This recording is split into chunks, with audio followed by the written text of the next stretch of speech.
Good morning, everyone, and welcome. This is Joe Scarice, your co-host and co-founder of the Creative Birth Strategy House and Podcast. We'll get started here in the next few minutes, and we'll be going over another great subject of education, networking, and hopefully creating some strategy.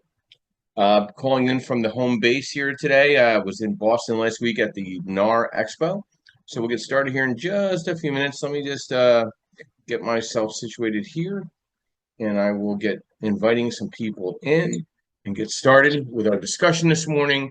The easiest way to get and versus lose big chunks of cash in real estate. So we will second here, and we'll get started here in just a few minutes. I'll invite some peeps in and get started. We'll go over some news, of course. And I want to thank everybody. We're here every Saturday morning, traditionally for the last 80 episodes. 80. Saturday morning at 8 a.m. and Sunday mornings 9:30 a.m. Changing some things up because we're not that we're going away. We're just changing the model a little bit. I think for the betterment for myself and Yordell Perkins, who is the social media strategist behind all of this. So we are going to go to 9 a.m. on Sundays, and then we will do one-on-one interviews with other real estate professionals throughout the country moving forward. So we're going to do one-on-ones, and then every Sunday we'll do a 9 a.m. Eastern Standard Time, and then we'll also do maybe some selective, obviously, holiday discussions, like on Thanksgiving or Christmas or New Year's Day, for a update of the markets and things of that nature. So we'll do some selected holidays, of course, and then we'll obviously do Sunday mornings 8 a.m.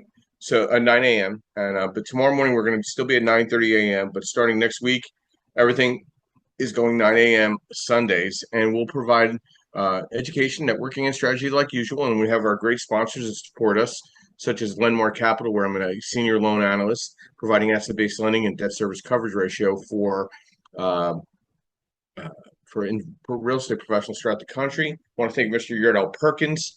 Yordell Perkins is a Perkatech. He provides social media strategy and architecture to real estate professionals throughout the country. I want to thank MB Capital, where I'm a referral partner, providing unsecured business lines of credit for real estate professionals throughout the country. And I'd like to thank Ms. Linda Pelagas of Realty 411, who provides national events and as well as a national publication for real estate professionals throughout the country. So let's get started here. Let's start off with the market. Been very interesting since President Trump has been reelected to be the 47th president. So that'll be the market is really hot right now, very volatile. But interesting enough, rates came down for a blip on the 10-year, but the market is pushing the 30-year fixed up right now in the conventional space in the 10-year treasury. We closed out at around 7.05, pointing up about an eighth. So very volatile, very uneventful week. So it'll be very interesting to see where things go. The Fed is kind of having more of a fist fight right now, knowing where Trump was going with his economic plan. And it'll be interesting to see where the bonds look like going into the new year. Right now, that 10-year is keeping rates at around 7% or higher. On the commercial lending front, where we base ours all on the 5-year treasury for the most part, rates are starting at 6.375 under the LLC. So seeing a much more active market with investor inquiry, especially in the DSCR and the fixed to rent, fixed to flip. So construction money dropped 3/4 of a point down to 9.75 start base point. So your money is not expensive for the investor right now. So believe it or not, it's easier to buy an investment property than buying your own home. And on the 30-year, you're probably cheaper based on a 20-25% down environment. You're probably in the high sixes or seven, and you're probably in the sevens to buy a home. Now, I mean, saving grace with FHA and USDA and maybe VA, the rates are a little lighter, but on the conventional side, rates are staying very, very, very high and very high for the most part. So I think investors are bracing for a higher, even longer interest rates. I think the days of 5% is just I don't see it coming back anytime soon. Higher for longer is going to persist eventually into 2000, potentially into 2026. Friday's stronger than expected economic data combined with fresh remarks from the Federal Reserve Chair Powell on Thursday, it's adding up to shift in the market participants thinking about how much lower interest rates can go starting next year. The shift toward the view that borrowing costs won't likely come down as quickly as many had hoped, a view reinforced by Powell remarking on Thursday to business leaders in Dallas. So, stating what the policymakers do not need to be in a hurry to cut rates. Even if they cut the rate a quarter point, I don't think it's going to make that much of drastic impact to the market. Some good news here, though. I see single family permits higher in September of 2024. So it looks like a lot of investors are coming off the sidelines, putting money to work, pulling permits, whether it's for a light to heavy rehab, fixed to rent, fixed to flip, and new construction. So I'm seeing a lot of that moving up, increased by 10.1% over last year at this time. So that's some really good signs there. There's some recovery in the investment space going into a fall winter market. Um, Interesting to see, as we're going into this winter market, even if rates drop to half a point tomorrow, what home buyers are buying during Christmas? It's just logically, it's going to be an investor play at least till the springtime. So, right now, if you're thinking investor, you're thinking investment. This is a great window for you to either expand or consider making a move into the space. So that was another article that caught my eye. And most of these I post on my LinkedIn and things of that nature. And any of the discussions we're having, there's articles posted and sometimes surveys posted on my LinkedIn. So by all means, take a look at the full articles. Interesting article on Mortgage Point DS News. Homeowners and buyers reveal the most desired home trends going into 2025. Buyers are seeking more electric, eco-friendly home features. They're looking at smaller, cozier homes rising in popularity.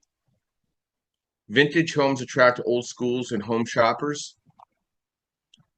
Luxurious spa-inspired wet rooms charm homebuyers. Purchasers want climate-resilient homes. So these are some of the things that are bells and whistles that are coming up in thoughts where buyers looking into flip properties. So let's dive into our discussion this morning. The easiest way to get or versus lose big chunks of cash in real estate. And then we'll go to obviously one of our moderators, Mr. Stephen Franco, in a few minutes. So some thoughts behind this. Real estate can be highly rewarding, but also very risky. So some easier ways to gain big chunks of cash in the real estate space. One, buying obviously undervalued properties, fix and flip. The opportunity, buying distressed or undervalued properties, why it works, forced appreciation. Key risk, poor cost estimation on market timing. Number two would be investing in emerging markets. Opportunity, purchasing properties in up-and-coming neighborhoods before demand spikes. Why it works, because property values can surge during development or gentrification. But the key risk, speculation and lack of concrete data. Number three, short-term rentals. Opportunity, high cash flow in tourist-heavy areas. Why it works, nightly rates often exceed traditional monthly rental income. But key risk, regulation changes or seasonality. Another big way of making money, wholesaling real estate. The opportunity is signing contracts on properties to other buyers without owning them. Why it works, low capital requirements, profit from the spread between purchase and sale price. Key risk, deals can fall apart if buyers back out. Land appreciation or development. The opportunity is buying raw land and holding or developing it and getting it shovel ready. Why it works, appreciation in areas with infrastructure development or rezoning. Key risk, long holding periods or zoning issues. So some easier ways to lose money or big chunks of cash, and I'm sure Steve will have some insight on that as well. Number one is over leveraging, excessive debt. What happens? High interest rates or unexpected vacancies lead to inability to service debt. Why it's risky? Small cash flow problems can spiral into foreclosure or bankruptcy. Ignoring due diligence. What happens when buying a property without properly assessing condition, title, or market conditions? Why it's risky? Hidden costs like repairs, liens, or lawsuits can wipe out profits. Another way, overpaying in a hot market. What happens? Purchasing at inflated prices during market peaks. Why it's risky? Value may decline in downturn, causing negative equity. falling victim to regulatory changes. What happens when regulations on short-term rentals or zoning or tenant rights can reduce profitability, and why it's risky, can turn a profitable investment into a money pit overnight. Bad partnerships. I'm a fan. I'm not a fan of partnerships. I've told you that before. Be careful. What happens? Partner disputes or mismanagement can lead to financial loss, and why it's risky. Trust issues and lack of clear agreements can derail projects. And number six, underestimating holding costs. What happens when misjudging taxes, maintenance, insurance, and vacancy costs, and why it's risky? Cash flow issues and inability to sustain the investment. Winning strategy meaning performing extensive due diligence, having a solid financial buffer, and be conservative in your estimates and avoid losing, never skipping legal and financial advice, and always plan for worst case scenarios. Stephen, welcome. Brief overview, who you are, what you do, and our thoughts to our discussion this morning, the easiest way to lose big chunks of cash in real estate. Hey, so yeah, this is Steve Franco. I'm a broker, investor, mostly landlord, a tiny bit of flipping, and I also run REI Homepage, which is we're trying to make a resource for people to access information on real estate and learn from our courses and stuff. I mean, one of the interesting ways that I like to make money in real estate is private lending. And which is whether it's EMDs, whether it's actual longer term lending, year, 2 years. But that is also, and you're making bigger numbers. You're making 12% returns. Sometimes you can charge some extra stuff on that. And it's good because if you have lazy cash, you've got retirement funds you can't use for your own regular investing or whatever. You can turn it from making 6-8%, maybe it's doing better than market, maybe it's doing worse. It's a consistent 12 backed by real estate. But you can also lose money. I had a deal where, I'll probably eventually get it back, but I put some money into a deal and then there was an unexpected lawsuit on the property. So while my lien is still good, the owner of the property has stopped making payments and I have to decide whether I'm going to prosecute or I'm going to take the property, and then I'm on the other end of the lawsuit. So you can lose money, and the challenge there is why I like owning real estate and owning, the kind that I do, is it can never be worth zero. I have the deed, I have that, even if it's not worth what it was last week, for some, 2008 reason, it's always worth something. So loaning money, private lending is a great way to snap into deals, but it also could be a way where maybe you don't make anything, maybe you're in a worse situation. But for me, the biggest way to make money, of course, all the ones Joe mentioned are dead on, but to me, it's always about finding what that asset can be, how you can improve that asset. Or at least in my market, forced appreciation. Northeast PA is not except for the last couple of years, a natural appreciation market. So the last few years have been crazy, but we didn't go up a lot the 20 years before. But a forced appreciation market, buy the dump, make it better, buy the challenge landlord, so on and so forth. And therein lies your due diligence and your safety pads, your math is really where you can lose the money. If you buy something that was built in 1890 and you don't have a healthy maintenance vacancy management pad for things that are operational, then when you discover, as an owner I'm buying from this week had discovered, there's a sewer issue. And that's $15,000. So if you bought it at full market value and now you've got a $15,000, $20,000, $30,000 additional expense, or you bought it with the modern residential sprinkler law, at least in Pennsylvania, you bought it not counting on having to put in a sprinkler, and now you do. Well, that's $20,000, $30,000, $40,000, $50,000. So your due diligence and your pads can really take away a lot. And personally, I am very much a rare fan of partnerships. I've had more problems than partners. I consider, if given a choice between a partner and arsenic, and very often it's going to be the arsenic you're going to pick. And that has to do with having the wrong, in my opinion, many times having the wrong kind of exit strategies for things you don't foresee. If you're in a 50-50 partnership or other partnership and your partner and you go in different directions, forget one of them being bad. If you don't have a good exit strategy clause, if you don't have a good termination clause or a good limitation of liability clause, you can lose a lot. And one example of that, and then I'll get out of the way, Joe, is I had a partnership years ago with actually with a family member, and we cross collateralized two assets, and ended up the asset we were partners on was fine. The asset he was involved in independently had some major issues. Cross collateralization is great. Mine covered his.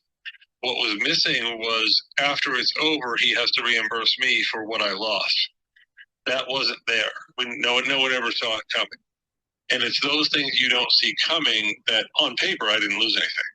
But I did lose what my asset had to help his out with. So having a study, having a good attorney tell you, hey, if you're in a partnership, here's how you protect from maybe not every, but most, because that's where partnerships can go wrong, or one partner wants to get out.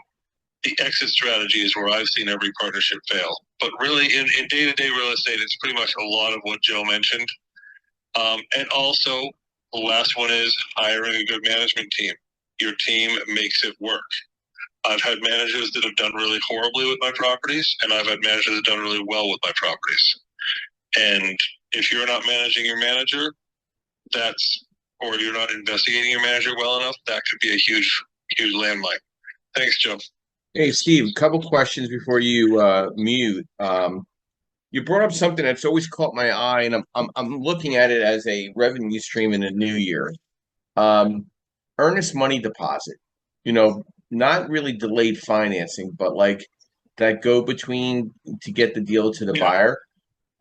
Where's the profit in that, and how does it? Can you give me a little more insight on that? Like, so say somebody comes to me and says, "Hey, man, I need 5 grand for an earnest money deposit, and I'll pay you X based on whatever." How do you secure that? Is that all secured through a lock, like a steel box in the title company where it can't be extracted unless the deal closes? And where's the profitability in that? Yeah, so I mean, I am newer to that space. I've been doing that for about 6 months to a year, both earnest money and both earnest money and transactional lending. With the new change in the PA wholesale law, especially in other states where they're going to have to be double closes or they're going to have to be realtor deals, both of those are going to get a lot huger.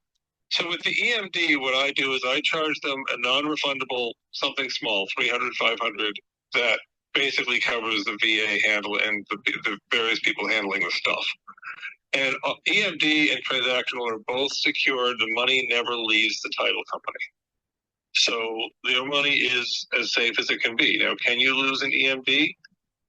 To me, EMD is only as safe as the contract it backs up, meaning what are the contingencies in the contract that the buyer has, the person you're backing has to get out and not lose your EMD. So I always look at that very carefully. I always look at how much control I have over, meaning if they're getting close to the timeline, I need an agreement with them that I have the right to pull the plug. If they're not 100% sure that, yes, we're ready to go to title, I have the right to say, survey says no.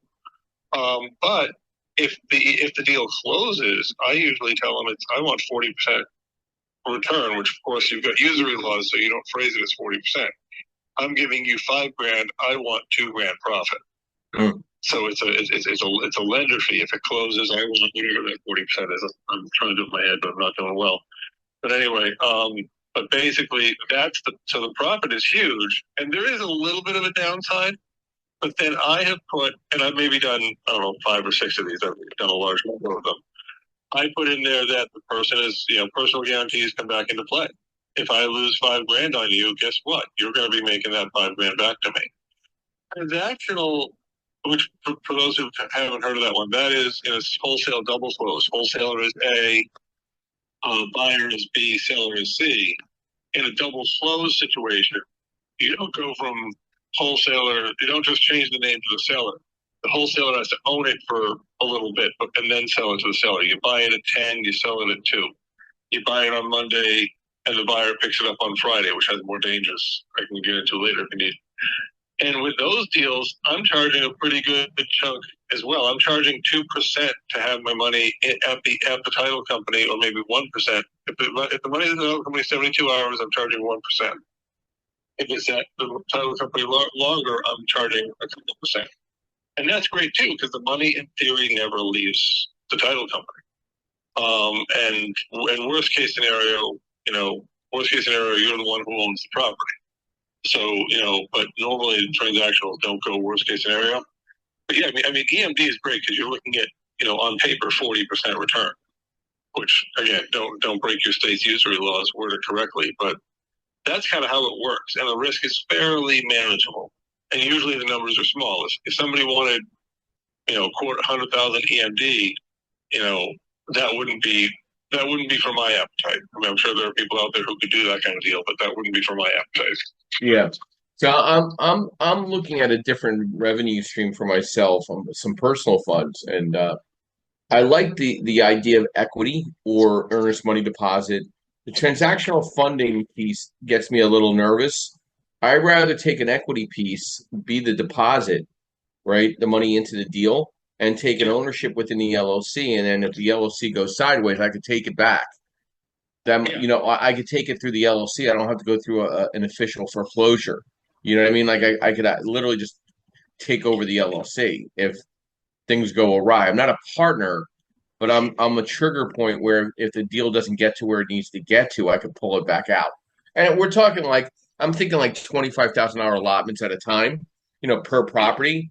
That initial like more of a burr where I know that they need to take me out at the refi and I can get my money back plus X, or stay in and take a tax write off and make cash on cash on my money. Well, and actually, I've talked to a couple of people, one of whom you talked to last week, about possibly doing that in situations where they, where for whatever reason, whether they need 25 grand, to make the deal happen, or they need somebody with a better credit position. I'm talking to a different person where they don't need the money; they just need somebody who's a stronger, more experienced player involved in the deal.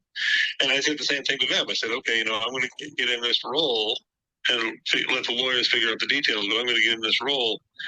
And, it's going to be built in that when you can refinance, when you can whatever, you're going to get me out and I'm going to get this return.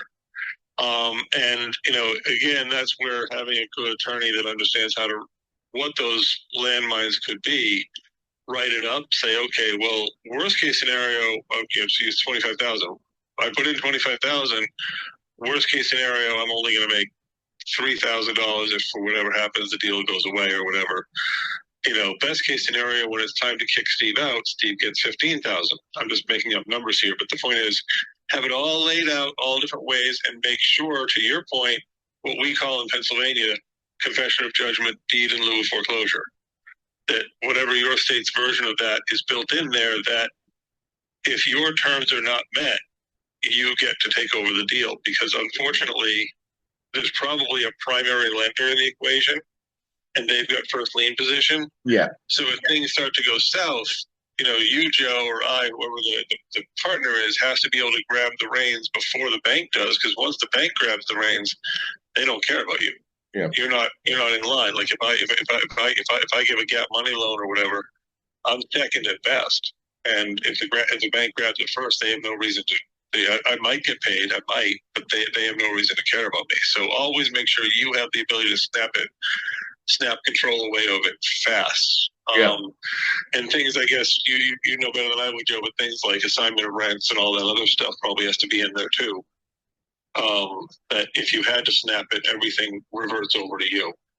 Yeah, I'm looking at like putting like in my mind, like say I allocate $200,000 toward this, and the average purchase price is 100 grand, and the renovation's 50, and the back end values, I don't know, 215 to 220, 230.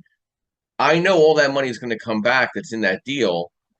I could either option to keep a minority interest into the property, and I'm going to have a minority interest in the LLC, which I could accelerate if I don't see the LLC operating correctly, or they could take me out on the refinance and they're whole and I'm whole plus my return on my money. So I could opt that and say, hey, I want to make X amount of money per month if I stay in, or you just pay me out whole, like a whole life policy. Here's my 25 plus what I my minimum requirement on my net profitability. And I see a lot of people out there that there could be a unique opportunity and leveraging that, not getting dirty during the whole process, and just managing out the finances of putting $25,000 down per property. All of a sudden, you're in 10 different properties, and you have a minority interest, but you're also making a really great return on your money. And you have a controlling factor in the LLC with your attorney stating, "Hey, listen, if you don't do what you say you do, I'll just take over the LLC, and you're out altogether."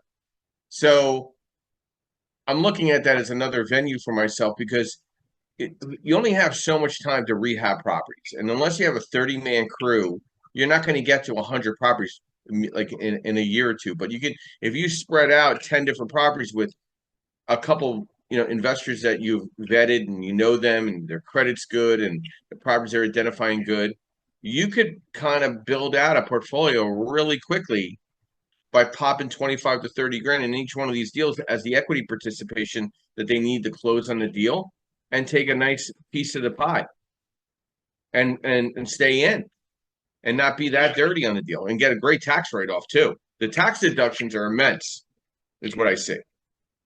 Yeah, and a lot of times the tax is huge. I actually know of a wholesaler out on the Midwest who does large scale self storage deals, and that's actually, I don't know how frequently, what percentage or whatever, but that's built into a lot of his wholesale fees. If he's like, and he's doing multi-million-dollar, very large, Yeah, he's leveraging it. very large self storages. Yeah. So his wholesale fee might be $250,000 plus 3% position. And so all of a sudden he owns 3% position in 50 self storages across the country. Yeah, 3% is not a lot, but 50 times 3 is a lot. It's a lot. Yeah, exactly. So, well, and you're right about it being the clean ways. Any kind of money interest, credit interest, position. Yeah, you're overseeing, you're reviewing the accounting, the bookkeeping, whatever. You're having the right to do all that. But pretty much it's mailbox money, because if you vetted the people and you vetted the deal, it's probably going to work, and you're just going along for the ride.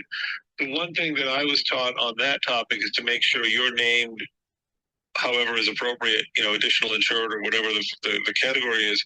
The lender knows who you are, the insurer knows who you are, everybody knows who you are. So if the thing burns to the ground, the insurer, there's a connection. The insurer knows what you're required to be paid. Everyone knows what you're required to be paid. And the last thing if you're doing something like the mobile home park, I had a friend get burned very badly. He did this for a mobile home park, and apparently it was well septic, and there was a known issue that the seller did not disclose on the water and on the potable water side of things. And so once they took control of it, my friend was along for the ride for bad due diligence having been performed. There was all sorts of nastiness that had to happen. So if you are getting into a deal, make sure you reviewed all that the other partners are reviewing as far as the reality of the deal, and make sure the various testing and whatever has been done. Steve, thank you very much. Appreciate your insight. And Steve, we have our event coming up December 3rd, right? Where I'll be speaking up in Dickinson City, which is technically Scranton. Give a brief update to that event and what you're doing with that, as well as the mountaintop event as well. Yeah, so Dixon City, December 3rd, we're actually getting some good signups for that. Joe's coming up to do an asset-based lending course. Now, is that one CE possible or not? I can. You just got to remind me, and I'll send you the link, and I'll create it for you. Okay. Yeah, I think you did already. I off the top, I couldn't remember. Yeah, so it's really a great program. I saw it when he did it down in Allentown at Garrett's event. The Dixon City Perkins is the location. 6:30 p.m. on December 3rd. Really easy to find, right off the highway. I will also, if Joe's okay with it, I can also stream it. Is that all right? Sure. So I'll also stream it on our channel. And yeah, it's really a great way to learn about asset-based lending and how it works. And if you haven't met Joe, it's a great thing. Great time to meet him and whatever. And it is, and if necessary, if we do get too many signups, we'll probably relocate it. But right now, we can still put. So it's a great event. Easiest thing is come right up 81, exit. I think it's exit 190 off 81. So depending on how far down 81 you are, you'll have a better idea. Great. Thanks very much for being willing to come up, Joe. Appreciate Thanks, Steve. Thank you. There's some things that you want to note how to avoid making losing money in real estate, and it's important, and you really want to know how to make money. Okay, money makes money, and you want to be smart about it. Okay, so be careful of cash flow. Really understand what the income and expense breakdown looks like in a property. You really need to break it down. Everything has to be taken into account. Taxes, insurance. Is it in a flood zone? What's the renter's insurance? What's the common area maintenance? What's the utility cost back to the landlord? What's the property management cost? What is the deferred maintenance based on the average tenant walking into that place? What is the vacancy rate? How long is it going to stay vacant before you identify the right client, the right tenant? And making sure you have the right reserves. So, reason why I'm looking at this earnest money deposit or equity piece participation is because I have a set of reserves right now that's just sitting there not making a lot of money on it. So I'm saying to myself, hey, if I can put that into 5 or 10 different deals and make either cash on that or a return on my time of money, I have extra reserves to put to work. So it's something that you want to always have, like the unsecured business line of credit program. I offer that because I think it's a viable option to people with great credit and LLC, and just not always having enough money to do the next deal. And then another thing you got to be careful of: be fearful when others are greedy, and greedy when others are fearful. From Warren Buffett, following the herd. You got to be very concerned. If everybody thinks it's a great shiny object, I always question that. And then betting on appreciation. You can't bet on appreciation. You can bet on making money, cash today or this next month. The fifth of the month is the most important time in the month because it tells me if I'm making money or not on my property. Things you want to concern yourself: are you buying in bad neighborhoods? What's the crime stats? What kind of tenant are you going to get? What type of wear and tear they're gonna put to the property? And biggest thing is underestimating rehab costs. So many people come up with, oh, my renovation is somewhere between 60 and 80 grand. I would not want to be the person to make the $20,000 mistake if I don't have that 20 grand. How about you just say it's 80 grand? How about you say it's 85 grand? And I feel a whole lot better. Be confirming with whatever number you come up with, whoever you're discussing this with, to finance your next deal. Planning on doing some of the work yourself. I mean, like doing some of the painting and cleaning up. Man, there's nothing wrong with doing some of that and not expecting everybody else to do it for you. And failing to educate yourself. You know, you have to stay abreast of what's going on in the market. I try to identify subject matter, not just for everybody to listen in to help, but also to help myself, to self-educate myself every week. If there's a subject we're not meeting for you, there's a subject we haven't discussed, let's jump on that. Send it to me so I can put something together to provide to everybody to listen and be part of. I'm a big fan of always consistently educating myself in the real estate space. Justin, thank you for your patience, brief overview, who you are, what you do, and thoughts to our discussion this morning. The easiest way to get or lose big chunks of cash in real estate. Oh yeah, good morning, Joe. Good morning, everybody. Yeah, man, I'll keep it pretty brief this morning because, yeah, from my perspective, well, it could be simple and it could be complicated, Joe. But from a simple perspective, the easiest way to lose money, a couple of the easiest ways to lose money, are to just simply copy and paste what you think you see somebody else do. You're sitting there watching your friends or your YouTube, and you don't necessarily get the specifics. So it's not necessarily you're watching, it's that you're not taking all of the proper notes and you're not going to get the education you need to complete whatever it is you're trying to do. So I think that's the first and foremost thing is to make sure you're well educated and well informed on whatever venture it is that you're doing. And if you feel even a little bit shaky, try to bring somebody along with you the first time or the first few times. So that's one way you can avoid losing a big chunk of money. Another way you can avoid losing a big chunk of money is betting the people that you hire and betting the people that you put on your team very well. You might as well, if you want to start off strong, start off with some of the best. I can attest to having a mindset, well, oh man, let me see if I can save here and save there, which ultimately costs you. It can cost you not just on your spreadsheet and that one project, but it can cost you time and in the game. And one of the biggest and one of the most expensive things in my experience so far has been opportunity cost, right? The things that I've missed out on because I had to sit on the sideline as a result of what happened to me economically from a bad deal. So those are some of the things that you absolutely need to avoid. And there are a number of things that you always want to write down as you learn your lesson, as you go on your journey. One way uh, I feel like you can win big for sure. I mentioned it in the first part is uh, putting somebody on your team that has a good track record of winning in whatever category that is. I think that's a great way to get into things, even if they're just funding your deal and want to kind of help mentor you through whatever it is you're doing. I think that's an excellent way for you to get started and kind of guarantee that you get a good learning experience and also get a good investment or experience of whatever project it is that you have going on.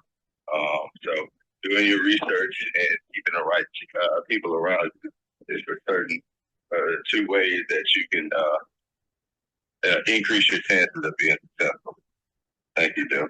So did this hit home for you a little bit, this discussion, Justin? Man, you know firsthand it hits home, bro. And guess what? That flip that I was working on, I'm probably about to have to sue for my money for that too. But it's all good, man.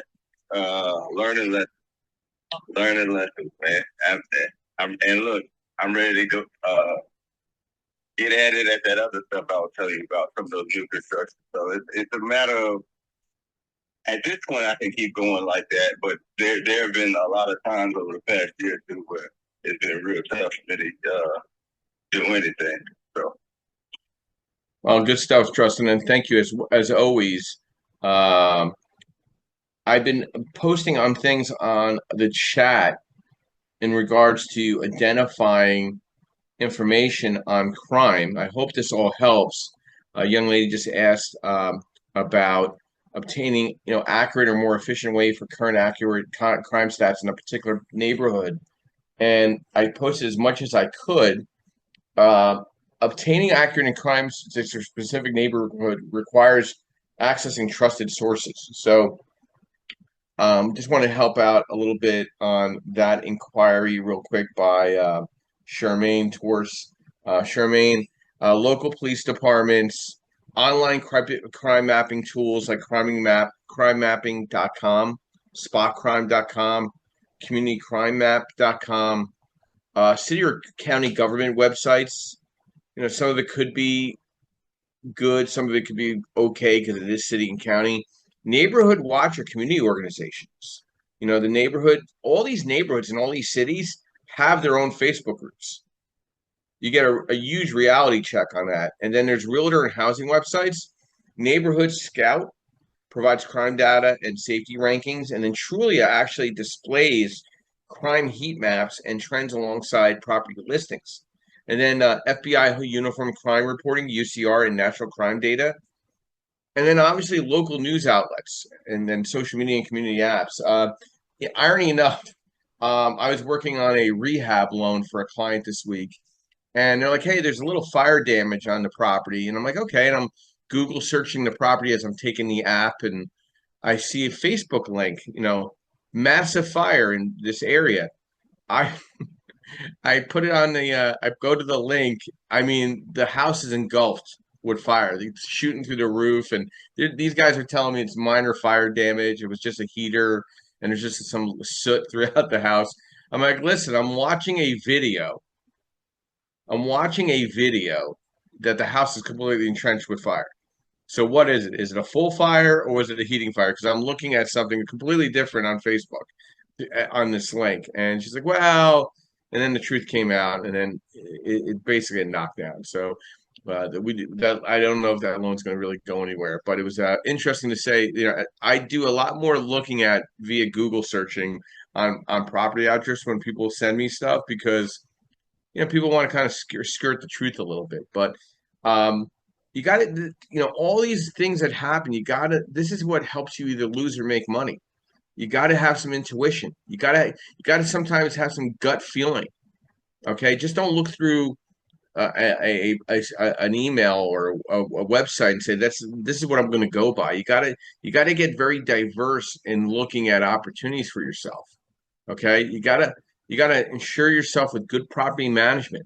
We just had a discussion with one of my clients and the property management company, and the property management company is getting fired because there was just things that were unnecessarily said. You can't apologize all the time about things being said. If it comes out, typically it's how somebody feels. And a relationship was ruined this past week because somebody had something negative to say to the client, and the client took offense to it, and he fired them. 100 doors.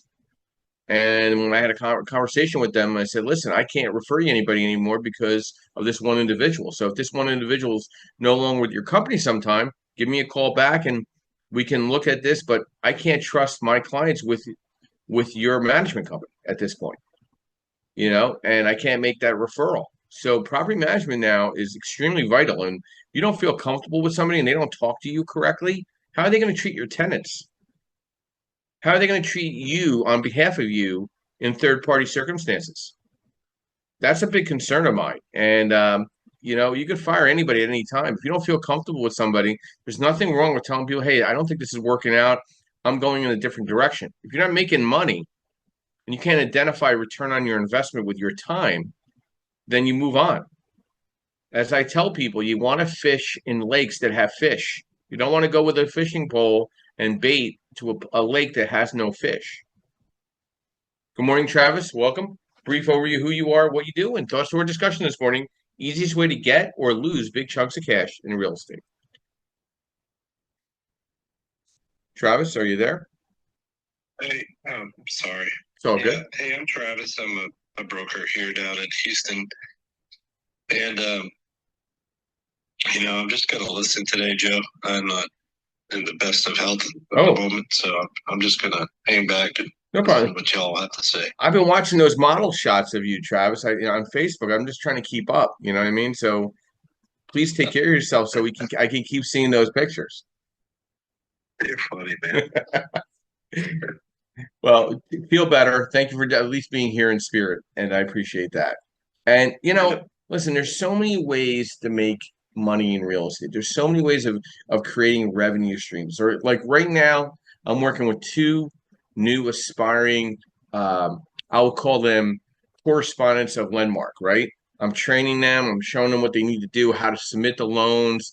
They're submitting them for themselves, and now they're starting to submit for others. They're starting to feel the same pain I have.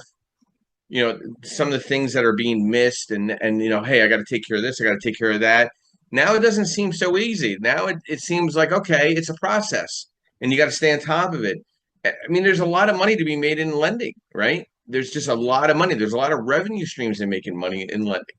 Being a business development manager, management company, a person for maybe a title company or an insurance company, making overrides by bringing business in. Maybe you don't want to do the whole licensing process, but being a business development manager for some type of field that there's revenue, and you could segue different ways. Like I'm a referral partner for unsecured business lines of credit. That's a revenue stream for me. I take that very seriously. Okay. And I take it very personally if somebody doesn't walk away satisfied in that space. And I want to understand why. I want to also understand why the loan didn't move forward, or why didn't somebody qualify, or we're doing check-ins with people, because the making money in lending is very important. You got to be very consistent with it. And then there's real estate sales, and there's property management sales, and there's title sales. There's so many ways to getting into business. When a young man or young lady comes up to me and says, hey, how do I get into real estate business? I said, well, I'm in college. I'm going through college, and I really don't know where I want to get to in the sense of making money, or not. I don't want to lose money. I said, well, listen, why don't you do this? Why don't you're in test taking mode. So and it doesn't matter if you're young, old, you're in test taking mode. You want to focus. Go get your license in a bunch of different things. Go get your real estate licenses. Go get your title licenses. Get your property and casualty insurance license. Get your life and health insurance license. Get your mortgage license. Pass all those exams. It'll take what, a couple months, 2, 3 months. See, and then start talking to different people in different areas of the industry. But then you can get yourself familiarized and comfortable where you think it makes sense and it fits what you're trying to accomplish based on your personality, your skill sets, your financial literacy, and then start educating yourself and burrowing that hole into those areas and just revisiting and reading and putting together blogs. And like, I had a conversation with the ownership of our company, and there he's like, how are you generating inbound lead generation by what you're doing? I said, because I'm very consistent in what I do, and I make introductions to the right people, hopefully, where it'll bear more return for myself as in my industry. And we talked about what I'm doing in my social media to create generational wealth and inbound generation of to make money and not lose money. So like right now, I spent money on video work on TikTok, LinkedIn, Instagram, uh, YouTube. I'm going to be spending somewhere between $1,500 and $2,500 initially. Okay. And I need to see what that return will make, because once everything's set up, then I'm going to do some advertising in each one. If I justify getting a lead or two that closes based on one advertisement or another, I'll spend a little more money in that space. I also do the same thing when I identify events that I want to attend. What's the cost benefit of me going to an event, whether it's driving, flying, staying at a place? So I got to look at the hotel stay. I got to look at the airplane ride. I got time allotted. Is there another event I can go to at the same time? Like, I'm going to an event at the end of this month. It's a Tuesday evening, but the next that morning there's another real estate event in the same area, same immediate area. So I can stay over the next morning, wake up, do my gym thing, and then go to this breakfast, and then get myself back to where I am. So the cost benefit relationship of making money increases because I'm justifying my time between Tuesday evening at one event to Wednesday morning to another event, which is all real estate investor centric. So that makes a lot of sense to me. So there's no difference in whatever you're doing.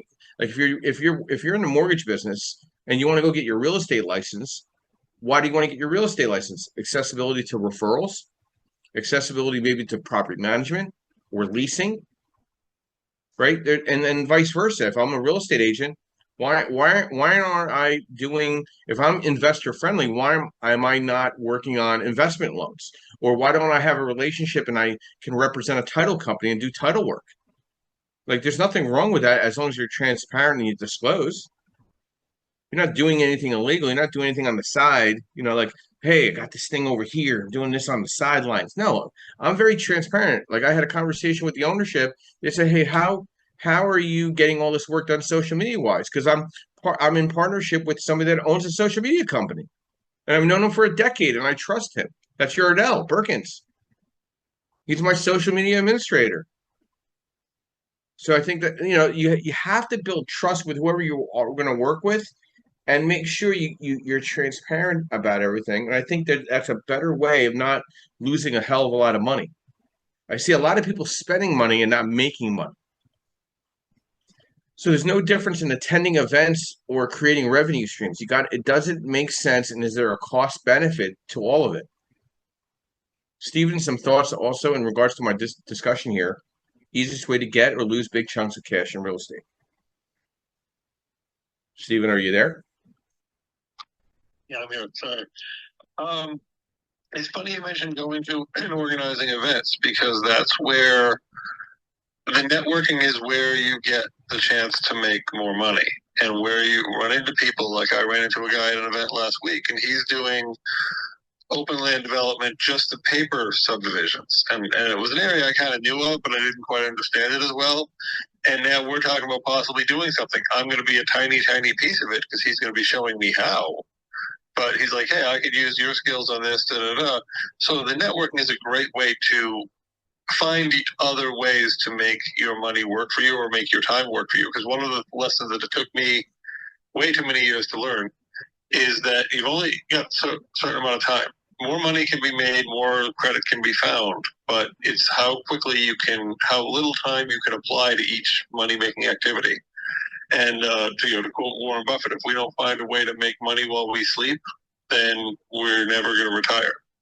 As a real estate agent, if you're dependent on, which we all are, dependent on that next closing, that's wonderful. It might be a $100,000 closing, but okay, that was a potato chip you've eaten. So to me, getting connections, getting partnerships, getting private lending, getting ownership of cash flowing assets, that's the game. But watching the risk, because I've made more mistakes than I want to count, watching the risks of, okay, this is how this could go wrong. And when I'm teaming up with this guy, even though he's the expert compared to me in the field, I got to figure a way to do due diligence in a way I never have, because I've never looked into someone, maybe not never, but not often, someone else's business operations. I'm now dependent on how good of a guy this is, how his reputation is, how his deliverables are. If I find out that I'm all of a sudden in partnership with someone who has a history of burning their partners, let's find that out now and not later. So if you are going to work with team members, partners, knowing who they are, knowing how they work, and it's not even a matter of it good or bad. It's also a matter of are they compatible. If you have a different worldview, you have a different business view. I remember back in the day, my brother and I were partners in this warehouse, and I had the worldview at the time of pay it off and just have no mortgage and collect all the rent. He had a different worldview. I actually now agree with where his head was at, but that was a different worldview. Make sure you guys have the same picture of how this thing gets run. What happens when the bank gets paid off? One of my self-storage people I'm working with, he wants to build, stabilize, and sell. I want to build, stabilize, and own. So we have what I call a Wild West clause built in the partnership that says if one person wants out, here's how the other person can possibly buy them out. Have it all planned in advance, I guess is what I'm saying. And then that opens up a lot more doors to winning than it does to losing. Thank you, Steve, and bringing that up. Establishing effective real estate partnerships, I feel, is very critical for success, particularly in ventures like rentals, of course, or large property investments. You need to define your goals and finding compatibility and the risk tolerance, and obviously evaluating core skills, who's bringing what to the table, because it's either going to make you money or lose you money. Where's the financial strength? Where's the experience? Where's the market knowledge? Where's the operational expertise? Assessing compatibility, the work ethic. Is everybody on the same engine block, right? They don't have to be, but which engine block being brought to the front line? Where's the communication style, the conflict resolution? So like Yardell and I talk almost every day. And, I asked him this morning, what does he think about this social media company that's handling our, my scraping of the LinkedIn and the Facebooks and accessibilities? And, we're going to give them only so much rope to either swing well or hang themselves. So we're performing our due diligence on them to make sure, one, we keep our reputation in check and understand our financial review and, and making sure everything looks good and structuring the partnership, right? Defining roles, legal agreements, entity formation, looking for the synergies, right? If you're strong in operations, do you have knowledge in that local area that you're talking about where you're trying to sell somebody on something? Start small. Begin with smaller projects to test the partnership, right? Creating partnerships could be great ways of making money and also losing money. So what I'm saying is as much accessibility as that you could potentially have being a licensed professional, I think that's probably the most foremost importance in your space. When somebody tells you don't have to be licensed in anything to be good at what you do, I just, it's hard to believe, right? I I pride myself that I'm licensed in real estate. I pride myself I'm licensed in mortgage. I pride myself I'm licensed in title. I enjoyed being a CPA for a certain amount of time. These were accomplishments. not that I beat my chest with it, but it's accomplishments to help me be a better educated real estate professional, and where I'm hoping that I'm helping people not lose money but make money. I think people take offense where, hey, I'm ordering this appraisal not just for you but for ourselves. So we're both working together in making sure you're buying and identifying the right asset. Is it making the cash flow? Is the market rent the right rent for you? Does it make you enough money? Like I had a discussion with a realtor just yesterday about a property he bought in Alabama. I'm like, listen, you're going to make 900 a month on this property, whether the rate is 6% or 10%. You're going to make $900 a month. Go find 10 more properties just like this, and you'll never have to work again. You could play real estate agent whenever you feel like it. And he laughed. He's like, yeah, I want to buy the whole block. I said, buy the whole block. You make 900 times 10, you're making $10,000 a month. That's a lot of money to make net, net $10,000 a month. That's really good money with no money into the properties other than ongoing maintenance and vacancy concerns. And you could self-manage those properties if they're all on the same block. So be smart about who you identify with, what you're going to identify to make your money, and creating revenue streams. Justin, any final thoughts to our discussion this morning? The easiest way to get or lose big chunks of cash in real estate? No, man, I think you guys summed it up pretty well. You know, I think I was going to add on to my little spiel earlier, um, getting back in the game too after you take a loss. I think that's something to figure out, really where your risk tolerance, to figure out how you're going to put a better plan back together before you do what you do. But definitely, I hope everybody was taking notes this morning. Thank you, Justin. So a couple other things that I'd like to announce, because I'm making some serious transitions with a lot of the networking events as well that I'm doing in the future. So I'm evaluating every single thing. So I have people that are specialized in certain things where I think there's a huge opportunity to grow with one another and allow me to maybe have better events that are larger, say in the Philadelphia market. So I am teaming up with my Philadelphia Mastermind event with elite deal makers out of Richmond, Virginia, with a gentleman named Jim Ingersoll. He's growing this whole concept out throughout the country, creating all these elite deal maker events and cross collaborating speakers that are running these events to speak at other events. So it's a huge opportunity for myself for the Philadelphia event. But I'm also still teaming up with colleagues of mine that are in the sub two community with Pace Morby, such as Larry Van Pfeiffer, Dennis Rogoff, and Christina Verada. So we're the South Jersey event, which is right on the other side of the river, which we're having another mastermind. That's going to be very sub two and very creative. So I'm leaving that in the sub two space. And then I'm teaming up with another individual up in the Lehigh Valley because I have another colleague coming on board working with me at Landmark. So I want to make sure he stays busy with me. We're doing another event up there and teaming up with another gentleman that has already an event in Allentown, and we're going to do that as well. And then I'm revamping the entire social media platform. We're bringing this podcast to just Sundays at 9 a.m. And I'm really would like to extend to anybody that's listening in. If they want to do a one-on-one discussion, we're going to start doing a little more one-on-ones interviews throughout, scattered throughout the month. We're going to do holiday updates, a podcast as well here on Clubhouse as well. We'll do that, and then I'm traveling a little more in the new year, more regionally or nationally. So there's a lot more opportunities to kind of meet and greet. If there's an event that I can collaborate with you in your market and put something together with you, that's something that interests me a lot. And that I think that can make us all a lot of money. Being a leader or being a coordinator of an event, people now are trusting you in helping them figure out how to make money. Putting a good subject in the room, a good mastermind in a room, I think is so more important. I think these RIAs can't get out of their own way with the old structure of running events anymore. These quicker, more defined subject matter discussions are so much more important to an investor now. They want to feel comfortable in their surroundings. They don't want to be sold anything. They want to walk in, get educated, and go home and then apply it to what they're doing in their space. So I think these smaller granular meetups and investor group meetings are so important in coming together and bringing education and networking and masterminding all together all at one time. So if there's an idea or an opportunity, please reach out to me offline so we could talk about this and hopefully assist you in your growth and the opportunities for yourself. And we're going to keep bringing education every Sunday morning, 9 a.m., starting next week. Tomorrow will be at 9:30 a.m. Eastern Standard Time.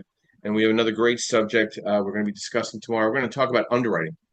We're going to talk about how to underwrite that deal correctly. Okay, and I did put an article out about that as well, along with a slight survey questions as well on my LinkedIn. So take a look out for that. And then I want to thank everybody for your engagement. This has been 80 episodes every Saturday and Sunday that we committed to. So I want to thank everybody. We're going to keep this going, but it's just going to change a little bit. And I want to thank everybody. And I want to thank Yardell Perkins of Perkatech. I want to thank Linda Pelagas of Realty 411. I want to thank MB Capital, where I'm a referral partner. I want to thank also Lendmark, where I'm a nationwide asset-based lender, and where I'm a senior loan analyst providing, DSCR, fixed to rent, fixed to flip, new construction, multifamily, mixed use to clients as well. And my quote this morning: start the business, start the fitness routine, start the book, start being positive, start changing your habits, start networking, start taking action, start today and affirm yes. So we'll be back tomorrow morning, 9:30 a.m., and with another great subject with some great moderators such as we have today. And I will be ending the room in the next 30 seconds. And thank you, and have a beautiful Saturday morning.